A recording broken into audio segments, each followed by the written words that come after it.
Oh, you dirty biscuit. Welcome back to another episode of No Money, No Shame. Today we're talking about the GoPro Hero 9 Black, and I think that it is a great asset to have. I think just for everyday blogging and for everyday use, you can use the GoPro Hero 9 in just about any setting. It's great. It's compact. It's small. You could really fit it anywhere, in a purse, in a pocket, in a small person's pocket. It doesn't really matter where you put it. It's very, very convenient for you, and it's very, very convenient and easy to use. Now, I know a lot of people think that GoPros are associated with extreme sports, traveling, those types of things. If you're doing something like that, I think a GoPro is definitely a very good option.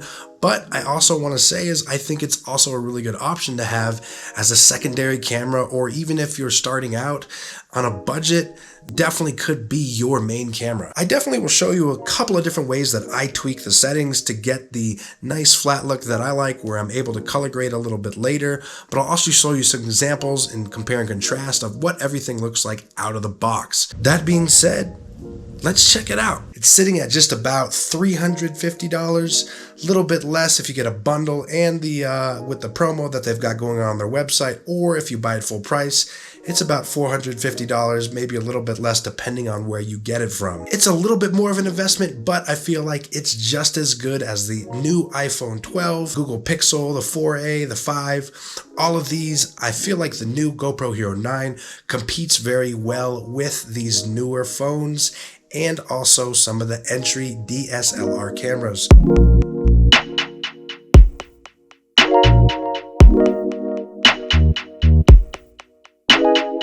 Some of the new specs on the GoPro are absolutely fantastic. The size of the GoPro Hero 9 is a little bit bigger, but it's still compact. Like, it's just as big as my Hero 4 was, which is the last GoPro I had. Finally had time to upgrade. Thank God, it's about time, and I'm glad that I did, because this is such a huge upgrade and definitely worth it. I miss my GoPro Hero 4. I'm out here kayaking in these goddamn waves and shit. I fucking lost the GoPro, man. I gotta do this shit on the phone, so I can't be on here too long, but I'm gonna need a new GoPro. It's like somewhere. I'm gonna miss that GoPro, man. Yeah, I've been looking for it. I looked everywhere. It's gone. Story of my day. It was on the kayak, tipped the kayak, and I hit this pretty big wave. The GoPro came off. I've been like combing the beach with my feet and my hands. Rest in peace, baby. I've gone through so many GoPro Hero 4s, it's not even funny. So finally, it's nice to see a new one that I can invest in and that I am happy with the quality with, and I could use as a secondary camera for myself and my projects. I would say if you're coming from even the 7 or the 8, I wouldn't consider upgrading it, but me coming from the 4, it's basically doubled its quality. I do like the fact that the new GoPro is completely waterproof right off the bat. So some of the specs that it's great for, it's got a front-facing screen so you can see and frame up your shots a little bit better. It also has the back touchscreen LCD, which is really nice. If you're into pictures, there's some really good qualities to the GoPro. It's got 20 megapixels, which is really, really nice for really fine and large photos. It also has Super Photo HDR, which is really good, gives you some nice high definition resolution, and it's also shot in RAW for your photos. I'll also show you how I tweaked some of my settings to get as close to RAW settings and a native look that I could do with the video. They don't have RAW necessarily just for video, it's only for photos on the GoPro. Also, if you are shooting video, it is 5K compatible. Not that anybody uses that or even has access to watching something on 5K unless you're extremely ridiculously rich and you have a TV that's 5K.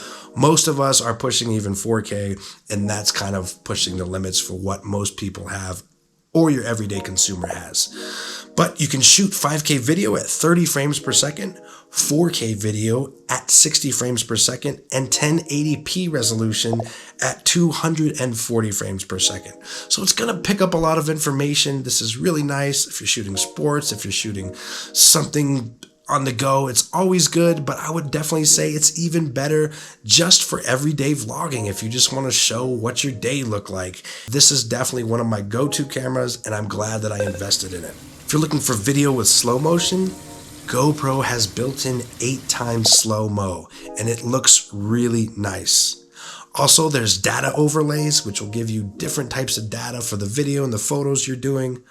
And it also has built-in software, which when you open the GoPro out of the box, you do have to link it with the app, the GoPro app, and you can do that, and it's going to connect over Bluetooth, Wi-Fi, and that way you'll be able to use this new setting, which they have in here, which has got Hyper Smooth 3.0, which is beautiful. It's basically a built-in stabilizer and gimbal that gives you really smooth video. The built-in stabilization is amazing. That also pairs really nice with the automatic horizon leveling software that's built in. So if you do have that setting on, no matter which way your camera's kind of moving, it'll automatically detect where the horizon is and keep that flat and straight, as well as if you have the Hyper Smooth on. There are a couple of other things which are really nice. Time warp setting is really cool. You can tweak whatever timing and settings you would like to be able to take time-lapse pictures and videos. So that's a really good option. If you're looking to get sunset into evening, you can get some really nice time-lapse photos with that setting. Like I said, also, if you connect to the app, you can do 1080p live streaming. So that's going through their GoPro subscription software and finding out some way of streaming it straight through your GoPro, which is nice. It also has webcam mode, which is really cool. I don't really mess around with that. And of course, like the earlier GoPros, there's a touchscreen on the back. For me, with my Hero 4, I used my old tripod, and it definitely fits the new GoPro Hero 9, which luckily, and because of the build I do like, it's got these built-in adapters so you can fasten them onto your tripods, onto any of the 3M stick accessories that they have given to you included in the package. I got the GoPro Hero 9 for a little more than $300. I'm not sponsored. They're not giving me anything free. I just think the new GoPro Hero 9 for me was a great investment and a step up from the Hero 4. The good thing about it is I was able to use a lot of my GoPro Hero 4 accessories like the tripod, also which kind of double acts and adapts into a selfie stick. So you've basically got a 2-in-1 for that, which is really good. Couple other adapters I used. So luckily I don't have to upgrade any of my accessories or any of my fasteners because it's going to have the same fastening hardware as the GoPro Hero 4. It's waterproof up to 33 feet of water. It's going to have the lens built in.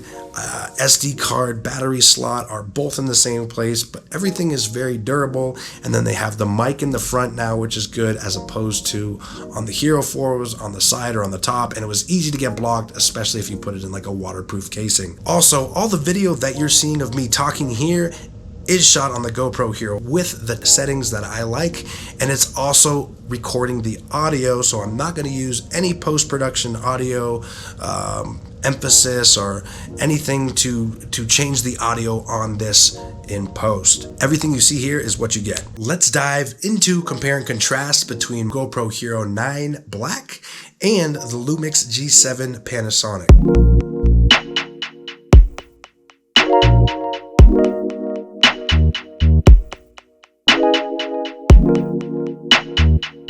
Let's compare and contrast. I just shot some of these outside. I used 4K at 30 frames per second for both of these videos. On the GoPro, I shot it with GoPro color profile, and on the Lumix, I shot it with the cinematic built-in profile for Panasonic. So everything is basically out of the box. No color correction, no color grading, anything like that. This is what the footage is going to look like.